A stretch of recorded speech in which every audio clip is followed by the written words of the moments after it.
Hello, everybody, and welcome to Economics with the Honorable David M. Walker. I'm Nick Pallavino. I'll be the moderator for today's show. And today's show, we're going to talk about the fiscal crisis that exists in the United States and why the media isn't talking about. Well, what fiscal crisis? Go look at the national debt clock that's running all the time. And it's like, then go read your newspaper. I read the New York Times cover to cover yesterday, and nothing about the national debt, nothing about Social Security going bankrupt. Nothing about Medicare going bankrupt by the end of this decade. Nothing about the United States losing its superpower status. Even on our shows earlier today, we had a discussion about climate change. Another author on climate change, but there's a lot of authors on climate change. Climate change this, climate change that. It's hot here, it's hot there. But again, nothing on the national debt, nothing on the U.S. losing its superpower status to the people who are creating the most climate disasters in the world, which is India and China, which we have no control over. Yet we have a lot of control over our own economy. But the media ignores this extremely important issue completely. So with that, we're going to bring in somebody who isn't ignoring it. Matter of fact, the only person I know that brings the issue up, and he's the Honorable David M. Walker, the former Comptroller General of the United States, to give us some idea what's going on and why are we putting our heads in the sand on an issue we could actually do something about. David, you're here. Good to be back with you, Nick. Yeah. And is Shaquille going to be with us this week? Yeah, he's actually in the background right now. He'll be here. Yeah. Well, you know, he must have been drinking some of that orange stuff that President Biden was drinking last week. Because he is drinking the orange stuff. As a matter of fact, last week. He's completely orange today. So yeah, he's going to be orange. God. Okay, he'll be juiced up for today's program. No question. Yeah. Well, the truth is, the mainstream media has largely ignored our fiscal challenge. And that despite the fact that the Congressional Budget Office has for a number of years talked about the fact that we're on an unsustainable path. They put out last week a new projection that was even worse. That despite the fact that since the early 90s, the Social Security and Medicare trustees have said that those programs are on an unsustainable path and need reform, that the reforms that were done in 83 for Social Security did not get the job done. That despite the fact that every major fiscal and monetary agency in the federal government has said for a number of years that we're on an unsustainable path. That despite the fact that rating agencies have expressed concerns and in some cases either downgraded U.S. debt and or changed the outlook. That despite the fact that the International Monetary Fund has expressed concern about it. That despite the fact that, the chairman and CEO of J.P. Morgan Chase, BlackRock, Ray Dalio and others have expressed concern about it. And so, what I'm interested in is that what ends up happening in the presidential debates, because in the final analysis, ultimately the president has got to use the bully pulpit and lead on this issue. And in that regard, I was recently asked to put together some questions, and I did, and I sent them to the co-moderators for the CNN debate, which is this Thursday night. Dana Bash and Jake Tapper. And if you're interested, I'll tell you the 5 questions that I sent them. And they were supposed to be about fiscal issues. And so here's what they are. What specifically is your plan to control future deficit spending and mounting debt burdens? Probably get a blank stare on that one. Second one, do you support more tax increases or spending reductions as the primary means to reduce projected deficits and mounting debt burdens? Thirdly, how do you propose to reform Social Security in order to avoid an estimated 20% plus across the board cut in benefits in about 9 years? Number 4, do you support the bipartisan House Fiscal Commission Act that would engage the American people and make a package of recommendations designed to reduce public debt to GDP for an up or down vote in Congress? And last but not least, do you support the need for a constitutional amendment that will limit how much debt as percentage of the economy the federal government can take on absent extraordinary circumstances, e.g., formal declaration of war? So those went off in May, and I was requested to send them. It'll be interesting to see if any of the questions are asked. I would also like to note that on July 12th, there's going to be another debate, presidential debate, of the second tier candidates. Hopefully it will involve, among others, Robert F. Kennedy Jr., because he did not make the primary debate. And hold on one second, and I'll tell you a little bit more about it. It's going to be it's going to be the free and equal debate. They've got one on the evening of July 12th. I'm going to speak briefly before that debate. It's part of Freedom Fest, where myself and Joe Penland Jr. are going to be speaking at that, and also have a breakout session. And then the free and equal debate system is going to have another debate on September 5th, and I've been asked to co-moderate that debate, and that will be in LA, and I've accepted that invitation. So I can assure you, on that debate, there'll be some real questions asked with regard to the challenges this country faces, not only with regard to our fiscal challenge, but also, some of the challenges dealing with national security, homeland security, our international standing, and other areas that, quite frankly, the mainstream media is just not doing enough on, if anything. And that's my beef. We're bringing the panel in, but he's got the orange on. He's got the orange. I told you It's red. Nice shirt. Nice shirt, by the way, Dave. I like that shirt. I haven't seen you wear that one before. I don't think I've got to be jacked up on anything to say, hey, to you boomers and the ones older than you. We love you guys. We'll look after you guys. But, on the political left, the economic thing that's being proposed is that we go to socialism, or dare I say communism, which completely failed during your generation. And the so-called fiscal conservatives say, have we got a plan for you, kids? Here's the deal. We don't want our benefits cut, so you guys pay for it. Look after us, and we're going to give you a system that didn't work for our generation. And as a parting gift, please pass that down to your kids as well. So, look, if we've got to look after you anyway, let us do it. But don't make us, put up with a system that doesn't work. It doesn't work for you. Why should it work for us?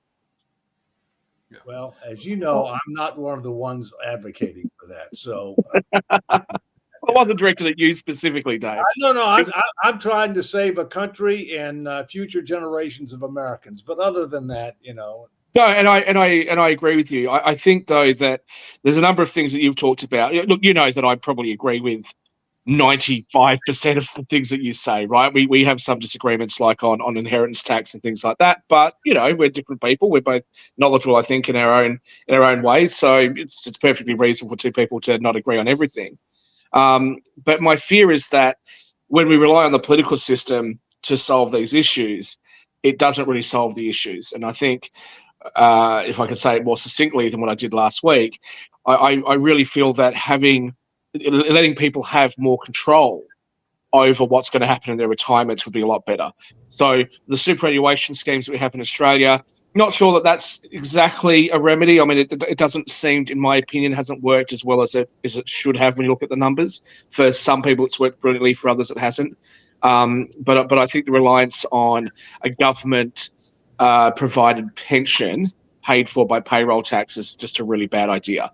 I just feel like there's a lot of specialists in the finance world.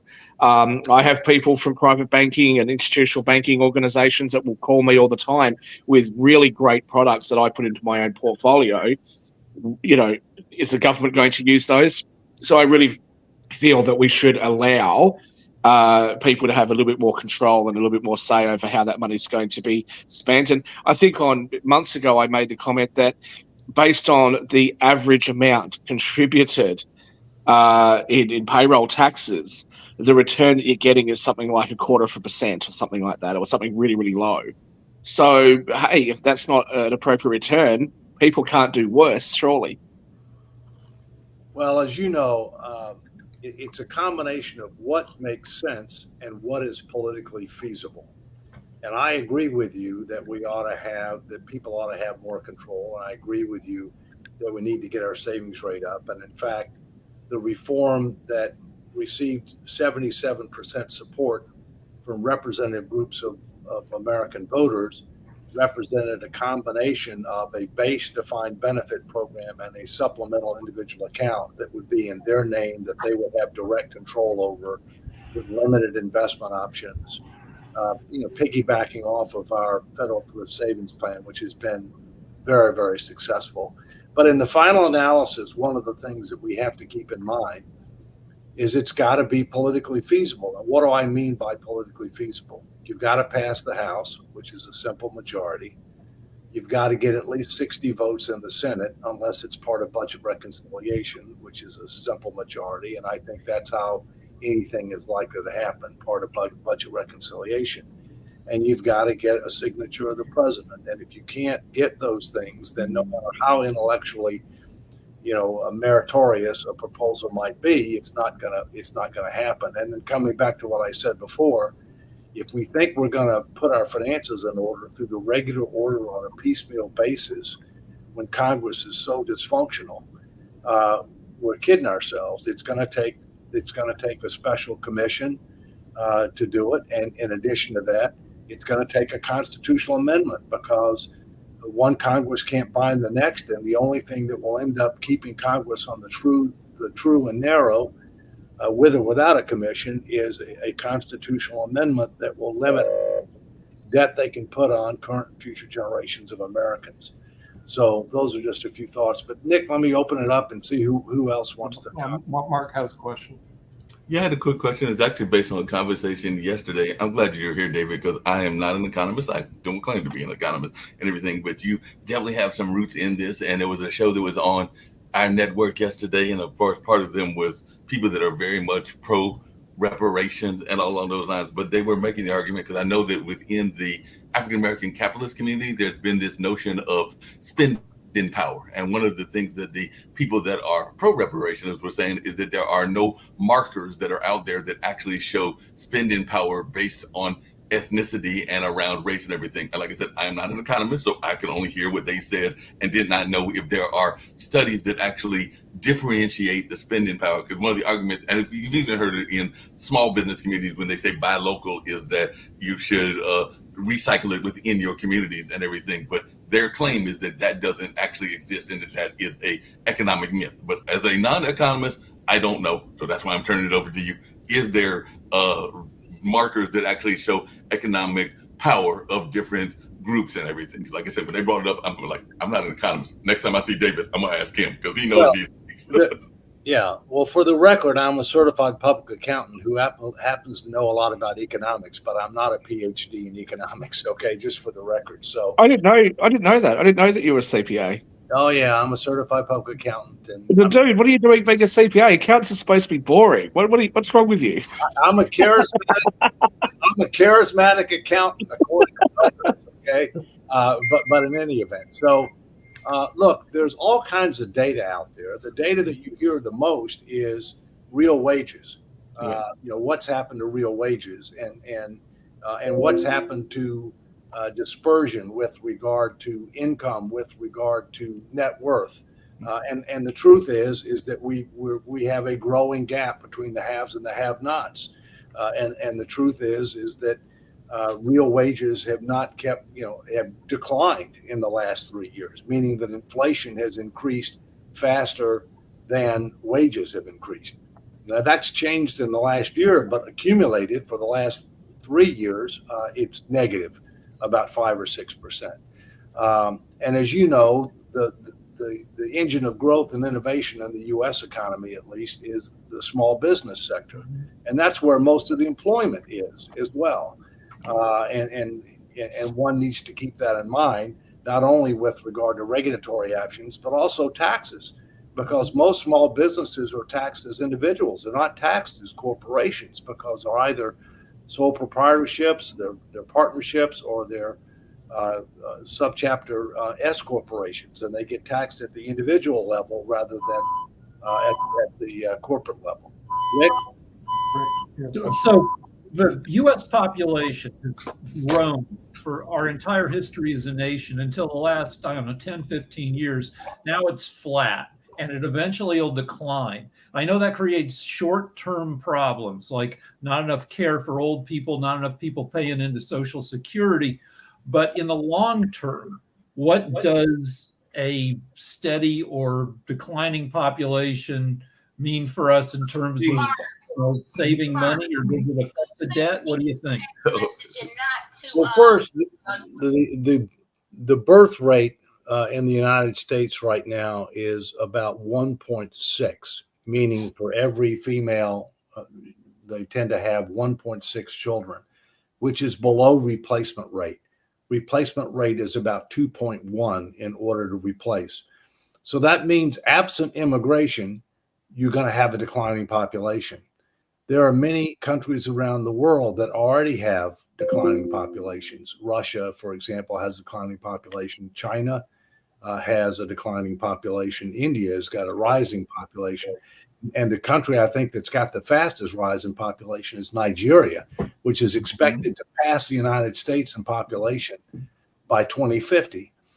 So there's absolutely no question that that since our birth rate is so low, and that doesn't look to be changing anytime soon, we need to reform our immigration policy. We need immigration, but we need to have more intelligent immigration. And there's a difference between legal and illegal immigration.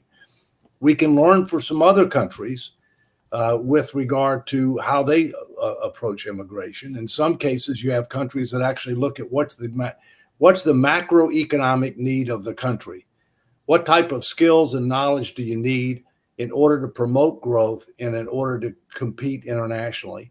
And to try to gear your immigration program geared towards that rather than just family relationship. I'm not saying you don't consider family relationship, but I'm saying that should not trump, no pun intended, everything else. We have a big debate in this country right now, too, with regard to birthright citizenship, to the extent that people come in the country illegally, to the extent that they have children in the country.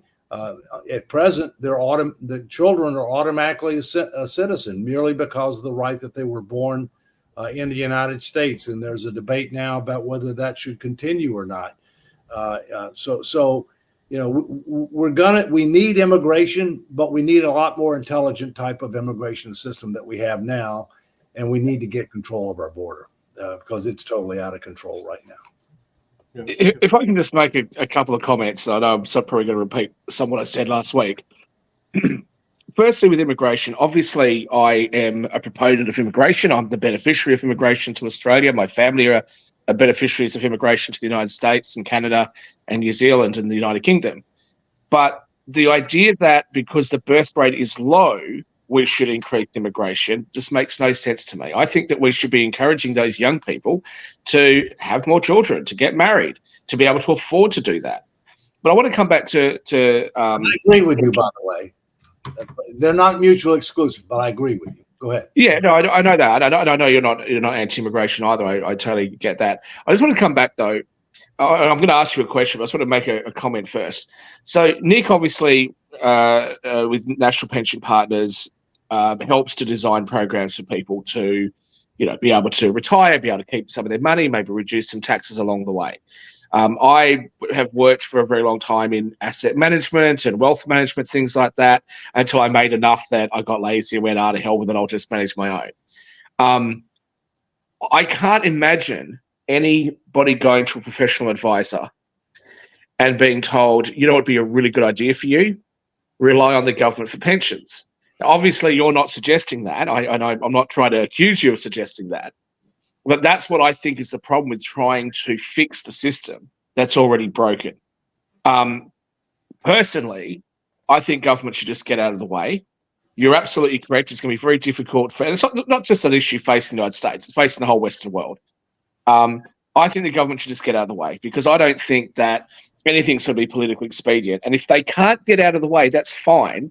But let us have, programs that allow us to, on a tax preferred basis or a tax beneficial basis, be able to be the masters of our own destiny. I think that would go a long way to help. But just lastly, I know you guys are very patriotic, and I'm not trying to say this to, bag out America, because I think everyone knows how much I love your country. But given what you guys know about me, if I wanted to set up a satellite office somewhere, would you recommend the United States to me? So this is the problem. When you have a look at immigration trends into the US simply isn't a particularly attractive place to people who come from similar wealthy Western countries. That's why when you look at things like the E3 visa, which is only available to Australians, they made 10,000 special visas available to Australians. We didn't get anywhere.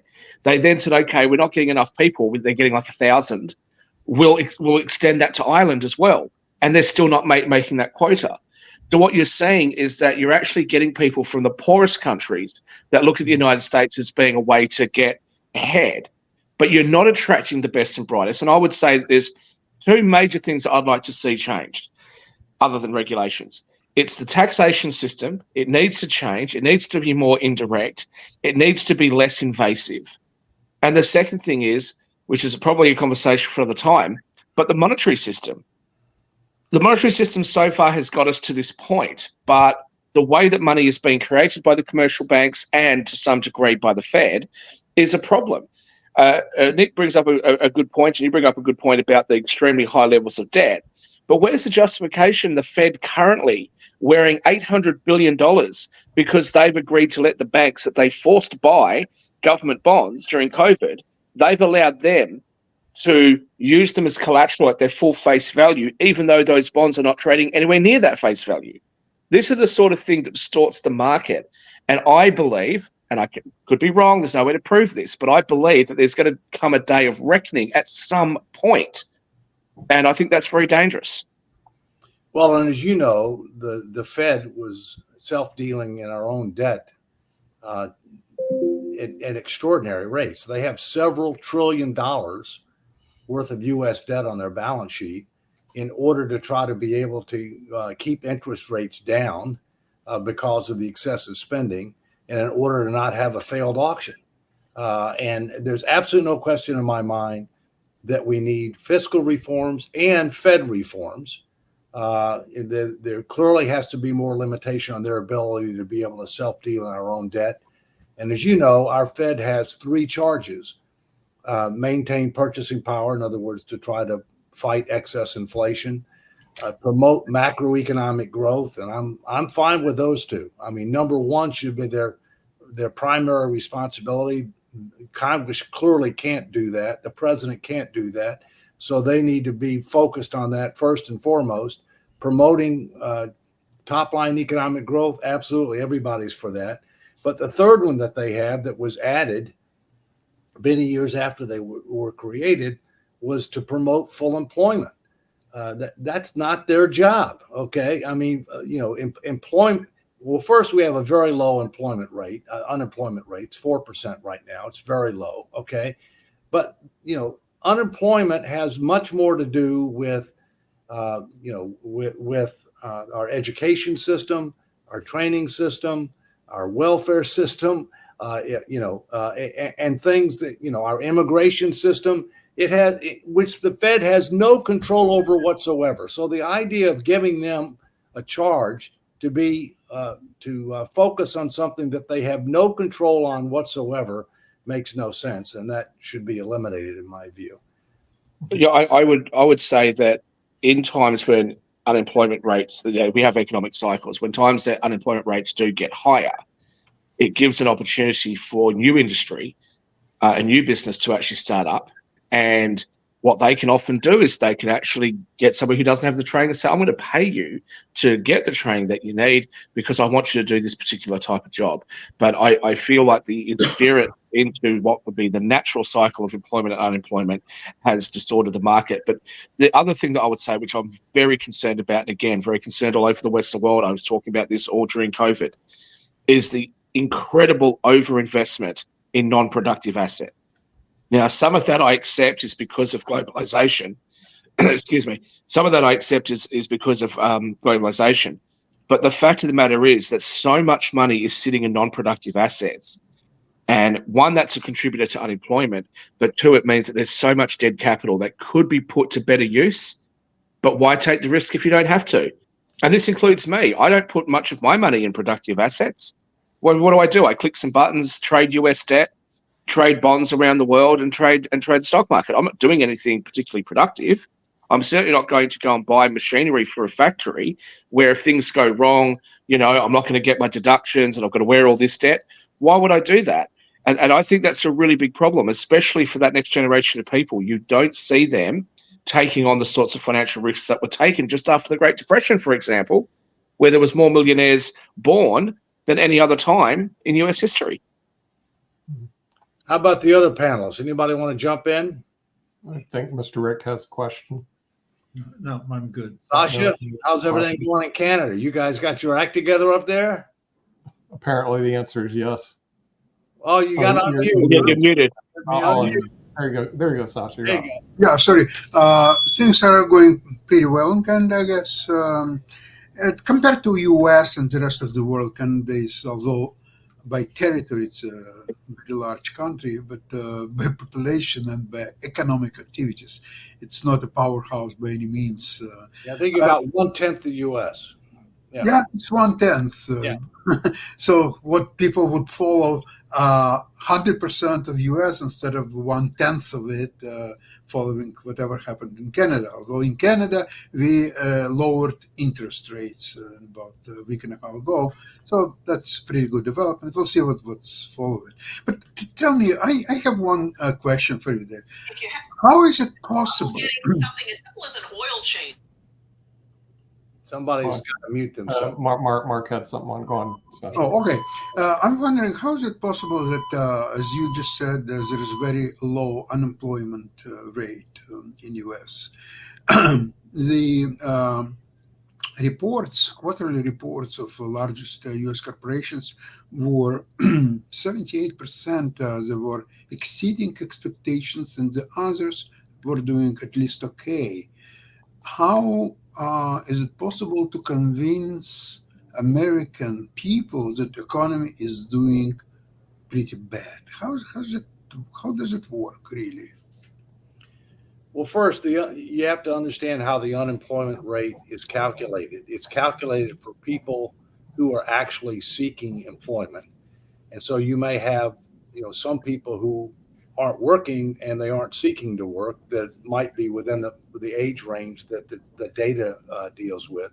In addition to that, you could have people that are working part-time that would like to work full-time, but they can't find the right type of full-time job. Or you could have people who are working in jobs that are below their skill level or not what they're interested in. They don't count as unemployed, but yet they might consider themselves to be underemployed. The issue with regard to the economy right now is it's the difference between the current state, the trend, and the accumulated activity over the last 3 years. Let me give you an example. Economic growth. Economic growth right now, the last number I recall seeing is about 1.4%. So we're obviously not in a recession. We've got slow economic growth. That's not robust by any means. And our deficits are much higher than that. And so therefore our debt burdens are increasing rapidly. Secondly, if you look at inflation, core inflation doesn't count food and energy, which are two of the biggest problems that we have. And everybody has to have, food and energy. I mean, they are, they've gone up much faster than the core inflation rate. And while inflation started out at 1.4% when Biden took office, went up to a peak of 9.1% in June of 2021, as I recall, it's now down to mid threes, I think about 3.4%. So it's down from what it was at a peak. However, when people go to the grocery store, when they go out to eat, when they have to, pay their rent, when they have to buy gas, the accumulated inflation rate since this administration took office is 20% plus. And when you compare that to what's happened to wages, real purchasing power for a typical American, and it varies obviously, but on average, is down about 5 or 6%. And so, and the things that people have to buy every week, like food, like gas, they're the things that have actually gone up faster than the core inflation rate. So the truth is, it's come down. There's no question about it. Hopefully it'll come down more. But most people are voting based upon what are they having to pay now versus what they had to pay, and what are they having to pay now as compared to what their real wages are. In other words, do they have more purchasing power or do they have less purchasing power? So I just make the comment, or just sort of ask the question, I guess, is, for at least the last 15 years that I know of, the complaint or the concern by the economists of the world was that inflation targets were not being met across Australia, New Zealand. I think the UK was in that category. The US was certainly in that category. So, and it was missing it by, 50 basis points, 70 basis points a year. I'm not trying to promote inflation by any stretch of the imagination, but kind of this is a correction to what what they had already missed as far as their targets. But the second thing is, for a country as big as the United States, with not just as big an economy, but with a place which has such a varied economy across the different states, what's the sense in the way that they calculate core inflation anyway? I mean, obviously inflation is going to be higher and cost of living is going to be higher in New York and LA than it's going to be in rural Nebraska or rural Kansas. These figures are dreadfully misleading. I mean, I know that some of your payments, for example, to people on fixed incomes are based on core inflation, but the levels of inflation, especially in cost of living with property prices in LA and New York, as we know, went up dramatically more than what they did in other parts of the country. Should they maybe change the way they're calculating this? Well, they need to think about it, and they already have changed it for certain things. For example, if you look at federal pay can vary by locality, recognizing that the cost of living is different in New York City than it is in Omaha, Nebraska, for example. And so there are differentials. There's not a differential on, for example, when you talk about inflation for Social Security, which is indexed for inflation, it's a standard number throughout the country. But in addition to that, it's also based upon average inflation rather than the typical inflation for seniors, which could be very different than what the average inflation is, because the basket of goods that a senior is likely to need is very different than the basket of goods that a typical American might need, if you will. We got a comment. I think Jacoby had a question, but let me address the comment. We had a comment that came in that talked about that we need to reform Social Security. We got to get control of healthcare costs. We have to also make sure the Defense Department is on the budget, is on the table, that's defense spending is on the table, and that we've got to do a better job of getting better results out of the agencies for the resources that are allocated on them. The answer to that is yes, yes, and yes. And that's one of the things that I argue for in the book. But the question is, how do you get that done? My frustration is virtually everybody in America knows we got a problem. And even the mainstream media will admit we have a problem, although they don't cover it nearly enough, okay? What we have to talk about is what are the solutions? And then secondly, how do you make those solutions a reality? So it's not just a matter of what needs to be done, it's how do you get it done? Now, let me give an example. The Pentagon. I'm on the Defense Business Board, and I have been for a number of years, on and off for a number of years with Democratic and Republican administrations.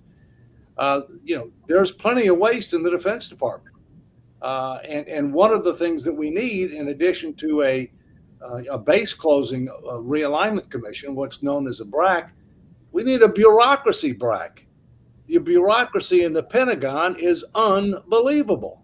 And, we need to relook at, the organizational structure of the Pentagon, because the so-called tail, which is the overhead, has grown much faster than the tooth, which is our fighting capabilities. We need to cut the tail to sharpen the teeth. So it's not a matter of how much money, it's how you spending the money you have. And we also recognize the reality that much more conflict is going to be through unmanned vehicles rather than manned vehicles. Have we ever done that? Have we ever looked at? The answer is when the wall came down and the Cold War ended, there was a concerted effort to right size the military, including bases. There's been more than one base realignment and closure commission. There was a significant reduction in the fighting force after the Cold War. And one of my good friends, Admiral Bill Owens, who was a 4-star admiral who was vice chairman of the Joint Chiefs of Staff, was the point person to make that happen. He wasn't a popular guy because it was a significant reduction in the force. But there's never been a related effort for the overhead. There are good people there, but we've got way too many layers, way too many players, way too many hardened silos. We've never done that, and that needs to be done sooner rather than later. Jacoby, you've had your hand up. Hey, Jacoby. You're muted, Jacoby. You're on mute, Jacoby. You're muted. He's on. At the You're on mute again. There you go. Hello. Yeah, now we can hear you. You're okay now, Jacoby. yeah. I come in on the question Sasha had on the unemployment rate, and I guess that tied to the economy. And I know you answered it by saying that people looking for other jobs and everything, but the unemployment rate was one of the things that was touted under Trump as showing a strong economy, and which prompted me with the question of why is it the unemployment rate touted up under here as okay, and we don't judge it or say, well, it's really not. But then when the unemployment rate now is actually lower, It's not lower. It's not lower. No, this is you're answering my point. Okay. What I'm asking, because it was low under Trump, it hit record lows. You did not question that. It is now lower. You question that. Well, and this ties in this. It is lower. It is factually false. The unemployment rate is higher now than it was pre-COVID. No, it isn't. Yes, it is. We have the numbers. I know the numbers. I audit the numbers. Yes, and you see a 3 number is lower than a 4 number. The number was 3.4 to 3.5%. I can't even get my point out because we have the data. Look, if you post the numbers because you're I'll wrong. post the numbers, Dave. And then this goes into another question that I have. Yeah. You jumped into the GDP question. Yeah. You said that it's 1.3, which is correct. It was last quarter that it was 1.3.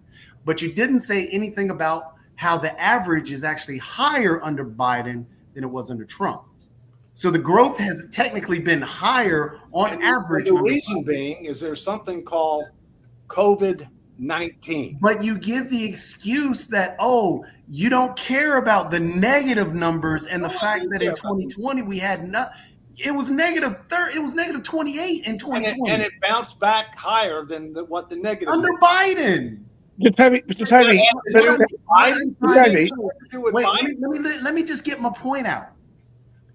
When we try and qualify these numbers, it seems like we come up with every excuse possible. Because Shaq brought up a great point about inflation. Shaq's point about being judged at different numbers in different areas. Great point. And that's context that we need. And then you forget that COVID was a part of the inflation problem, because honestly, before COVID, we have the charts and we have the data. Inflation was going up. All I'm asking is, why do we qualify the numbers differently under two people when we look at the same exact numbers? That's the part that I don't. Can I just come in on something, if you don't mind, Dave? And if you don't like my answer, please jump in. But can I just come in on something? Toby, we've been talking, Dave's been on the show for years now, right? We've been discussing all of these issues, and we've been discussing structural issues in the United States specifically. But I've asked Dave on previous shows, hey, does the US look at its peer group around the world and compare them and compare the different programs, et cetera, et cetera? We've talked about healthcare as a percentage of the GDP. We've talked about all sorts of different things. But from what I'm hearing from you, you seem to think that David M. Walker has taken a political position. I don't think he has. David M. Walker is part of No Labels. He's not taking a political position based on Trump and Biden or on Democrats and Republicans and progressive versus conservative politics. He's not doing that. If you read his book, for example, he talks about inheritance tax, which I complain about incessantly because I hate it so much. I think it's such a bad idea and I think it's so unfair. That's not normally a conservative viewpoint, but that's what he has. I think what you're doing is you are taking his criticism of the structural issues that are facing the financial future of the United States, as well as the current issues facing the United States, and you're taking that as being criticism of this particular administration. This administration will come and go. Donald Trump's administration will come and go. But what America and the rest of the world will be left with are these financial issues that have taken decades to build up. Let David respond first. I don't want to speak on his behalf. Just to point out, in 2019 is when the record low unemployment for Donald Trump hit at 3.6. There were no complaints. My question is, why do we judge the numbers differently? Same thing. But there were complaints. Let me finish. In 2022, it hit a record unemployment low of 3.5. One's lower than the other. Why is it different in 2019 than it is in 2022? Why can't we just applaud it as, hey, we're at a record low now, and we agree that it's a record low number. So why can't we just acknowledge that? Even if we have, I'm not even talking about political differences and all that. I'm just saying, why do we justify it differently up under the administrations? All right. Well, first, the current unemployment rate is 4%. Okay. Yes. Yeah. Which is higher than the two numbers that you just said. And if you might not have been on the call when I started my comments, I said our unemployment rate is low. Unemployment is not a problem. Okay. Although we do have some issues underneath the numbers. We have some people that ought to be working that aren't working. We have some people that are underemployed. We have some people that are working part-time that would like to work full-time, et cetera, et cetera, et cetera. Look, I'm nonpartisan, non-ideological, non-personal. I'll let the numbers speak for themselves. I don't like either candidate for president. I wanted us to have a third option. Unfortunately, No Labels didn't provide that third option. I think that was a mistake, because I think this is a historic opportunity to give people an additional choice, but we are where we are.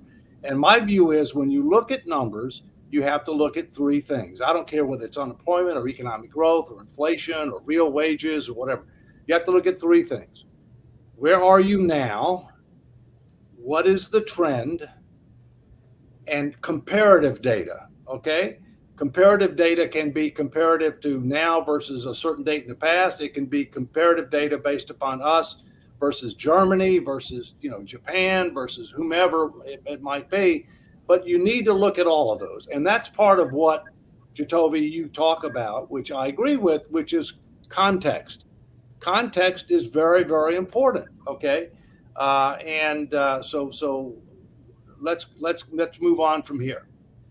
Just a quick question, not so much about that, but it's something that Adam said earlier and everything, and I just kind of wanted to hear your thoughts around it, because definitely there is an issue around our healthcare and around even the weight, which can be a very big economic issue. But one thing that I talk about on this show, and I've talked about on other shows, sometimes Shaquille gets on me for talking about it too much, is the context of what goes on in that spaces, because there is no doubt that it is not accidental that some of the fried chicken places and things are put in poor neighborhoods. I won't even say racial neighborhoods, but in poor neighborhoods and all along those lines. So I just wonder your take on the economic consequences of some of our health decisions, and also how some of these things are created, whether it's barrios and kind of those like Spanish shops that also can sometimes be very non-nutritional as well, or whether it's some of the fast food restaurants that exist in some of our urban areas, and it's oftentimes urban populations and everything. But I just wanted your take, because that is an economic issue that's kind of addressing what Adam was talking about. Well, let me say for the record that I love Chick-fil-A's spicy chicken sandwich. It's good. It's good. It's outstanding. Okay. So let me just say that. Okay. The other thing is Mark, I think it has to do with market research. Okay. I mean, people do market research on what do people like. For example, sometimes we'll go out and we'll try to buy salmon cream cheese. And we like salmon cream cheese. Now, we're Roman Catholic, but it turns out that people of the Jewish faith tend to like salmon cream cheese a lot more than people of my faith.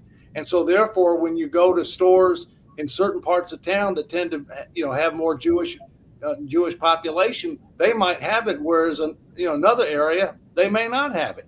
So I think we need to do a better job of trying to educate people and to encourage people to have a healthier diet. But I think the reason that you have more Popeyes and whatever in Bojangles and all this kind of stuff in certain areas is because there's a demand.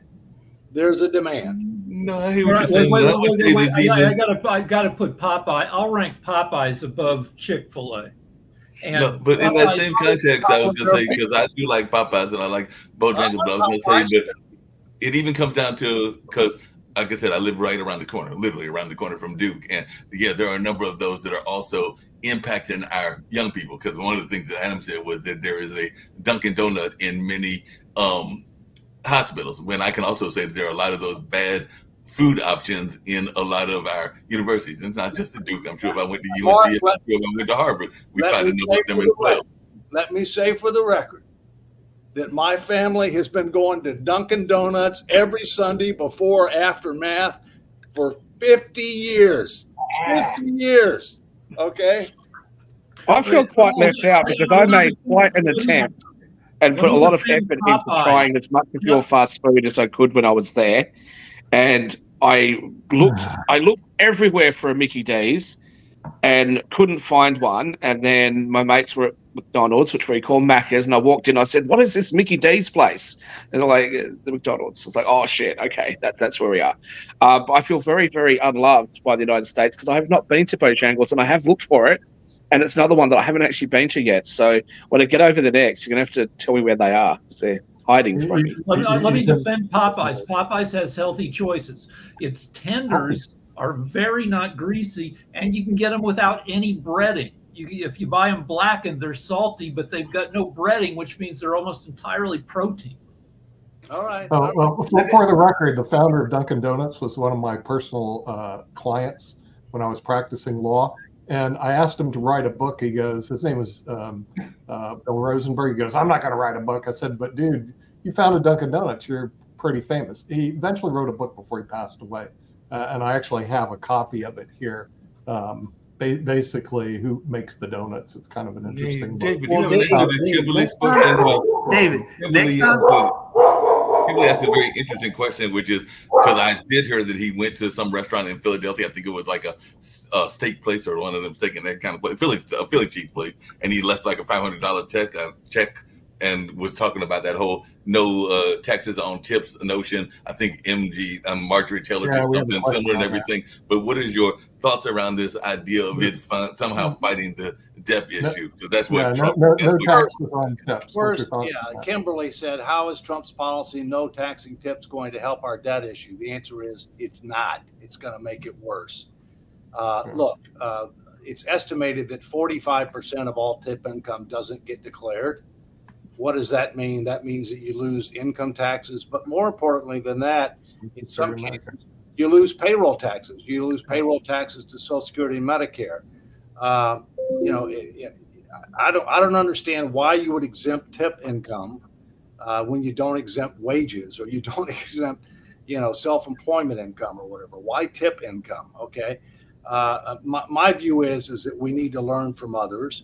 and we ought to pay, we ought to revise our pay systems similar to how other countries, especially European countries, have, where you pay the waiters and the servants a decent wage, and where they don't have to rely upon tips as their overwhelming primary source of income. And will that end up increasing the price of the item that you buy somewhat? Yes, but it may be less than otherwise what the price would be if you counted what the tip was before. But that's not the case. But that's just not the case. What ends up happening? Remember, I've come from Australia, right? So growing up here, our tipping culture doesn't exist. It just doesn't. You get a $597 bill, maybe you put $600 on the table and let them keep the $3. Like, that's what we would consider a tip.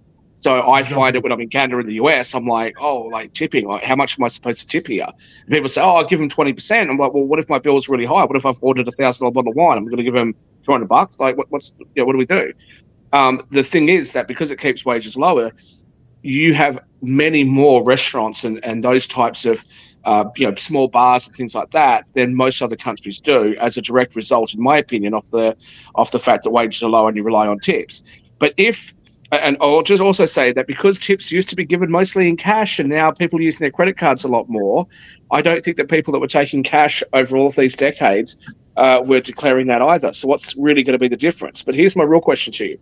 If you feel that tips should be taxed, well, why not tip other benefits that people get? If somebody lives at home, as Jacoby seems to think that I do, if somebody lives at home and their parents have paid for their house and are paying for the electricity and paying for their gas, and another kid the same age, 25, is married and is living on their own, he or she is having to pay taxes, whereas the kid living at home isn't. But the kid living at home is getting a benefit. So why not tax that benefit as if it's a tip? I mean, where do you draw the line on these things? Sasha, I would like to say that most of these restaurants and other establishments are really small businesses which are completely controlled by the owner. Now, since taxes under these proposals will be rightly so paid in cash, there will be a great abuse of the waitresses by the owners, managers, that they would tell them that they would have to submit 50% or even more to themselves, giving all kind of excuses that they will have to pay extra expenses and they have to share maybe with other waitresses or so on. That will be complete abuse, and they would be lucky to keep even 20% of what they earn as the tips. That's my opinion. Let me give you a specific example of what happened this weekend. This topic came up. I was out having breakfast at a place. I asked the question of the waitress as to do you get to keep all your tip income? And the answer was yes. And I said, does it make a difference to you as to whether I tip you in cash or whether I tip you as part of the on the credit card? She says, well, the difference is what you tip on the credit card gets reported to the IRS, and what you give me in cash, may or may not be reported to the IRS. So which did you? So I put it on the credit card because I don't encourage tax abuse. Right. Just the irony of talking about not tipping and I tipping. tip. So the big thing is, Dave, I completely agree. We should pay these waiters and waitresses their fair, what they're supposed to be paid, because they're living and struggling off of tips. And the argument against it, that it allows us to open more. Well, Subway, you don't tip at Subway, and that's the #1 fast food restaurant across the U.S.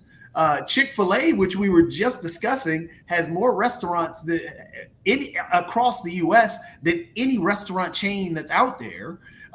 In terms of these sit-down restaurants that you tip at. So all these places we don't tip at, that we're used to not tipping at, even when they because like Chick-fil-A pays well, and they actually do some investments in colleging and tuition and stuff like that, which do a lot for the community. Even though, they're backers, we can get into all that part. But no, they do some good things. So I applaud them for those good things that they do. and condemn it for the bad things. But no, but they pay their people. Same thing with Costco. You don't tip at Costco. They pay their people well. So it's the same concept. And I completely agree with you, Dave. We've got to pay these people. There's no argument against it. Prices are going up anyway, regardless if we tip or not. Kim's got a But question. please answer my question though. If you're going to say that tips should be taxed, okay, if I'm in the United States and I buy you guys dinner, like, should that be considered a tip? Are you guys going to say, look, the value of the dinner Shaquille bought me was $200, so therefore I'm going to go and report that to the IRS and pay tax on it as if it's income? Like, what's the difference? That's two separate things. But why? What's the difference? If I really like the service that somebody's given me, and I slip $50 in their pocket, that'll be taxable. But if I buy them lunch for $50, that's not taxable. Are we serving? How does that make sense? You only get 50% of it. Apples and oranges. Shaq, we're not working. Apples and oranges. Yeah, Hey, yeah, Kim's got a question. Kim's got a quick question Kim's before got we a get out of question. here. How does giving the wealthy all the tax deductions help reducing the debt? Well, first, let me say that as I outline in the book, we need comprehensive tax reform that makes it simpler, fairer, more competitive, that eliminates a vast majority, but not all, of the deductions, exemptions, credits, and exclusions in order to be able to keep tax rates as low as possible. We need more people paying something on the income tax, because right now, about 45% of individuals who file tax returns pay zero income tax. About 20% get money back, even though they didn't pay it again. But we need the wealthy to pay more, as a percentage. So that's the framework. Does it help? No. There's about $1.5 to $1.7 trillion of lost revenue a year due to individual and corporate deductions, exemptions, credits, and exclusions. That is backdoor spending. And when you add the front door spending to the backdoor spending, the Congress only controls 15% of spending. How can you call that a budget? Just really quickly, because I know we only got 2 minutes, but I did want to get to Adam's question as well. But would you get rid, because apparently some millionaires, and there are 22 millionaires in the United States, are getting Social Security checks, and he's saying that that's unnecessary and a waste of money. So would you agree with Adam when he makes that point? It's a social insurance program, and I think the benefit structure needs to be reformed to provide more for low-income individuals and less for higher-income individuals. The question is, do you want to turn it into a welfare system? Because if you require people to pay in their entire working life and then give them anything afterwards, that's a welfare system. That would not be supported by a majority of the American people. You can and with that, we're like at the hour, so we don't want to thank the Honorable David M. Walker and our panelists from around the world and our viewers in the United States and also from around the world. And we'll see you next week on Economics with the Honorable David M. Walker. Till then, stay safe and watch the debate. Bye-bye.